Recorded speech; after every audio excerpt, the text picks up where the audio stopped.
කියන්නේ එහා කෙළවරේ කන්ද පාමුල තිබ්බ වෙදගෙදර ගැන. කාලයකට පස්සේ අලුත් නිර්මාණයක් ගැන කතා කරන්න පුංචි අවස්ථාවක් ලැබුණා. මේ නිර්මාණය කරන්නේ ලහිරු වෙඩිපුල් ආරච්චි. බොහොම තරුණ අපේ අධ්‍යක්ෂකවරයෙක්. ලහිරුගේ වැඩේ ටිකක් රහ වැඩක්. අයියා බලාගෙන හිටියා මුන් ගියා. මුන් මේ පැත්තට ගියා. අයියා බයිසිකලේ හරව ගත්තා. අයියා මේ පැත්තට ගියා. ඒ කියන්නේ දැන් මේගොල්ලෝ ආයි මගේ ගාවට එනවද? ඔව් අපි ඒක ජම් කට් එකකට ගමු. ඒ කියන්නේ අරගොල්ලෝ සීන් එකකට යනවා.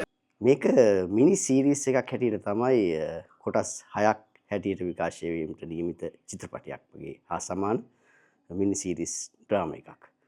ඉතින් මේ නාට්‍යයට මට ඇත්තටම මුලින්ම ආරාධනාව කරනකොට රංගනය සඳහා ලහිරුගේ තිබ්බ මම දැකපු දෙයක් තමයි හරි සැලසුම් සහගත මේක ඉදිරිපත් කළා. ඒ කියන්නේ පිටපත ඉඳලා සහ මේක රූගත කිරීම කරන අවස්ථාවන් දක්වා ඉතාමත් සැලසුම් සහගතව කරපු නිර්මාණයක්.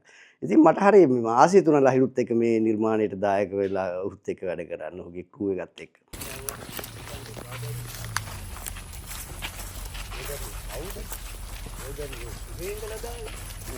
ඒ මම බලාපොරොත්තු වෙච්ච මුල් දවසේ බලාපොරොත්තු වෙච්ච එක මම රූගත කිරීම වලට ගියාමත් ලහිරු සහ ඒ ටීම් එකේ සියලුම දෙනාගෙන් තිබුණා. හරි ඒක ආවා ඊට පස්සේ කපලා හරි හරි. එතකොට බින්දු අයියත් එන්න ඕනේ මේ ඕක ඔය ටික කරලා තියලා එන්න ඕනේ දොරෙන් ඇතුළට. ඇත්තට මේ රහ වැඩක්. මම හිතනවා මේක ටිකක් වෙනස් කෝණයකින් අපි බැලුවොත් ඔබලාට ආසහිතෙයි මේ ඩ්‍රාමා එක මේ කොටස් 6 කුතුහලය, ත්‍රාසය, භීතිය මේ සියල්ල තියෙනවා.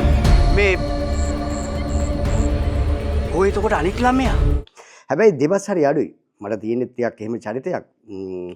ඉතින් ලහිරුට ඕන වෙලා තිබුණා මගෙන් දෙබස් අඩුවෙන් ටිකක් හැංගීම් දැනීම් වලින් වැඩ ටිකක් ගන්න ඕනකම තිබුණා.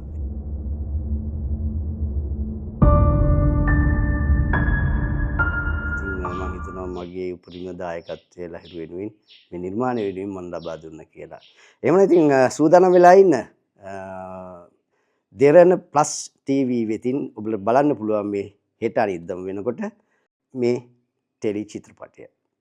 එහෙමනම් ඔයගොල්ලෝ සියලු දෙනාට මම ආරාධනා කරනවා නොසිතූ ඇමතුම ලහිරු වෙඩිපුල් ආරච්චිගේ නවතම ටෙලි මිනි සීරීස් ටෙලි චිත්‍රපටය නරඹන්න එකතු වෙන්න කියලා. Boost.